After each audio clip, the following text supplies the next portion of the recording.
एक पत्रकार के नाते मैं जरूर कहूंगा कि अगर अमिताभ तिवारी गौर करिएगा, अगर संजय सेठ को जीतना है,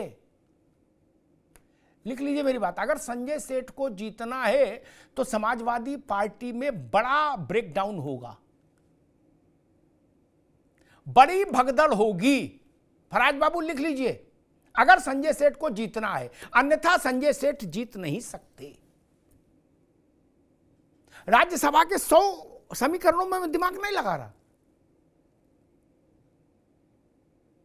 किसी ने कहा कि रघुराज प्रताप अनाउंस नहीं करते बीजेपी को वोट देना तो ईडी चली जाती। आज अगर अनाउंस नहीं करते, अच्छा वोट तो दिखा के दिया जाएगा, कल वोट हो जाएगा, फिर परसों शासन नहीं रहेगा, परसों ईडी नहीं रहेगा। अगर ईडी से ही चुनाव जीता हार हो रही है तो परसों ईडी नहीं रहेगी।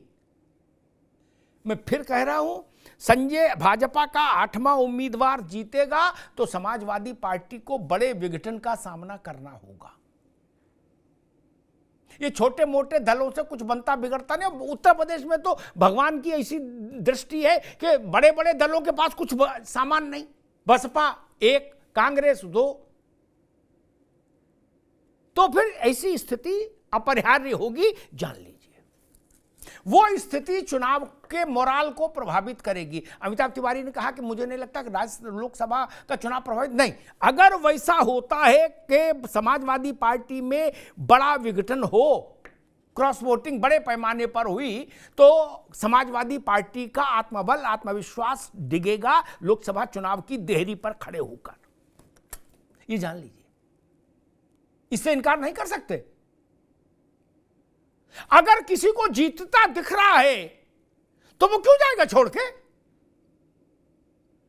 बसपा में भगदड़ क्यों मची है? 10 सांसद, हो सकता भगवान का आशीर्वाद रहे लोकसभा चुनाव का घोषणा होने तक एक भी ना बचे, सब कहीं ना कहीं अपना रिजर्वेशन करा लिए। रितेश बाबू आ गए, उनके पिताजी विधायक हैं सपा के, रितेश पांडे के, राकेश पांडे, वो सब दलों में घूम आए हैं। क्या मालूम क्या हो जाए, इसलिए मैं कह रहा हूं इतनी सरलता से मत लीजिए विषय को। और अगर भगदड़ मची और पार्टी आप नहीं संभाल पाए तो ये विषय लोकसभा चुनाव में आपकी लीडरशिप की अथॉरिटी को कमजोर कर देगा। लिख लीजिए फराज बाबू, मसला ये नहीं हुआ कि रामजी लाल हार गए कि आलोक रंजन हार गए, नेता की हैसियत पर असर पड़ता है। दूसरी बात, ओवरऑल जो हम लोग देख रहे हैं कि राहुल गांधी और अखिलेश यादव आ गए, कहा जा रहा है जी परसेप्शन बन गया। मैं कहता हूं जितने मुद्दे आपने गिनाए, इसमें 10 मुद्दे हम अपनी तरफ से और जोड़ दें, दुख भरे, बिल्कुल जैसे नहीं दुख भरे नगमे होते ऐसे दुख भरे मुद्दे और जोड़ दें, फिर जनता के वोट को देखें। और अगर जनता का जनादेश भाजपा के पक्ष में जाए तो क्या मानेंगे फिर आप लोगों को? में इतनी नैतिकता तो होनी चाहिए कि टीवी पर आए और माफी मांगे, कहें भाई हम लोग जनता की नब्ज नहीं जानते, इतना कहना पड़ेगा ना। आपके हिसाब से देश में बिल्कुल अंधेरा छाया हुआ है, चलो मान लेते हैं, तो इनको हार जाना चाहिए। भारतीय जनता पार्टी को लोकसभा में सीटें आनी चाहिए 40-50, बल्कि 44 क्यों नहीं आए कांग्रेस जितनी, जब इनने सभी गलत कर दिया। अमिताभ तिवारी गलत तो नहीं कह रहा, मैं तो बिल्कुल ठेठ देहात की बात कह रहा हूं। अगर मैं तो इन्हीं प्रेम नारायण जी की बात मान रहा हूं, फराज भाई की बात मान रहा हूं कि भाई आलोक वर्मा की पार्टी ने सब गलत कर दिया, तो इनकी सीटें 40 आनी चाहिए लोकसभा में। और अगर ऐसा नहीं होता है तो फिर ये माना जाएगा कि आप लोग गलत बोल रहे थे। इससे सरल व्याख्या क्या हो सकती चुनाव की? इसके लिए तैयार रहिए। इतना सरल नहीं है मित्र, नहीं। छत्तीसगढ़ में तो अमिताभ तिवारी जैसे जो विद्वान विश्लेषक थे वो भी, और पत्रकार भी, और नेता भी सब मानकर चल रहे थे कि भूपेश बघेल की सरकार वापस आ जाएगी। कैसे हार गए आप?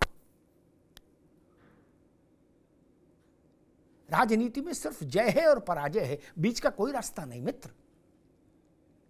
बाकी सब किस्सा कहानी है, कविता है। या तो आप जीते या हारे, और अब की हारे तो मैं कहूंगा भारत का राजनीति का जो लैंडस्केप है ना अमिताभ तिवारी जी, वही बदल जाएगा 29 के लिए। 24 का जनादेश भारत की राजनीतिक व्यवस्था का पूरा लैंडस्केप भी बदल सकता है। यह भी मेरी एक भविष्यवाणी नोट कर लीजिए। क्या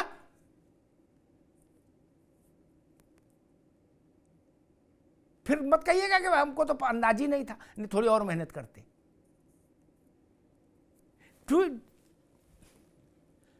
कांग्रेस समेत मैं दलों को देखता हूं, वो इस बात पर ऊर्जा लगा रहे हैं कि 80 करोड़ लोगों को मोदी ने राशन देके बर्बाद कर दिया, उनका आत्मविश्वास गिरा दिया, दिस। मेरी छोटी समझ कहती है आप अपना वोट खत्म कर रहे हैं ऐसा बोलकर। तिवारी जी, जो 2-400 हजार 2-4 कोई वोट मिले भी, वो भी आप गंवा रहे हैं। एक महीने से 22 जनवरी 22 फरवरी एक महीने हो गए रामलला की प्राण प्रतिष्ठा के।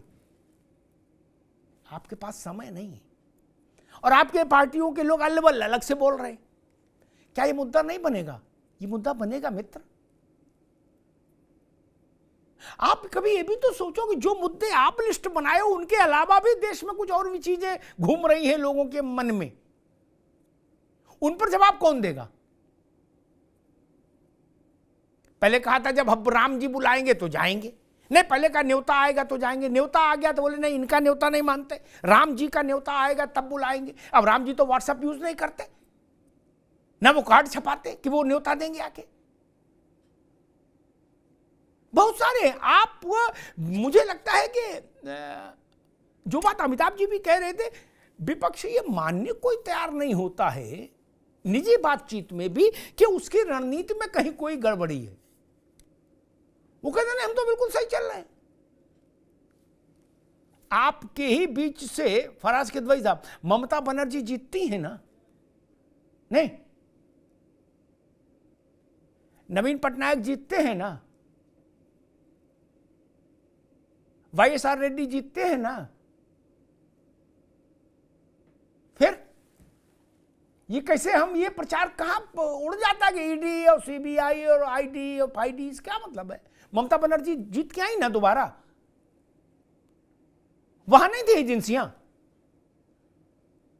इसीलिए आप लोगों की बात को जनता इस कान से सुनती, इससे निकाल देती है। प्रेम नारायण जी, क्या वहां जात की जनगणना का मसला नहीं है? वहां कौन सा मुद्दा नहीं है? बंगाल में सारे मुद्दे थे, फिर भी ममता बनर्जी जीत के आई ना। बंगाल के लोगों को भी पता था कि मंदिर बन रहा है अयोध्या में, फिर भी ममता जी जीती ना। उड़ीसा के लोग भी आ रहे हैं मंदिर के दर्शन करने, लेकिन नवीन पटनायक जीतते हैं ना लगातार। आप क्यों हारते हैं? ऐसा नहीं कि पूरे देश में केवल भाजपा ही जीत रही सरकार में है। पंजाब में आम आदमी पार्टी जीती ना, लेकिन कांग्रेस साफ हो गई। ईडी सीबीआई होती तो आम आदमी पार्टी भी नहीं जीतती। ये सोचिए कि जो जीत रहे हैं वो क्यों जीत रहे हैं, और अब हार रहे हैं तो क्यों हार रहे हैं। ये मुद्दा महत्वपूर्ण है।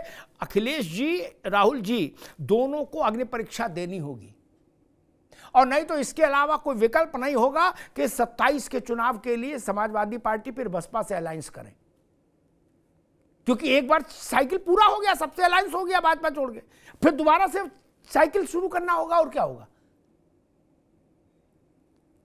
इसके अलावा तो कोई रिजल्ट नहीं आएगा ना।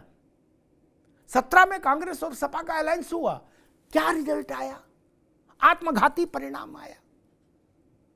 24 में आपने उसको फिर का एक और ट्राई लेंगे। 24 में भी नहीं चला, तब क्या करिएगा? अरे भाई स्ट्राइक रेट तो देख लो, क्या कांग्रेस का स्ट्राइक रेट आपको कहीं दिख रहा था?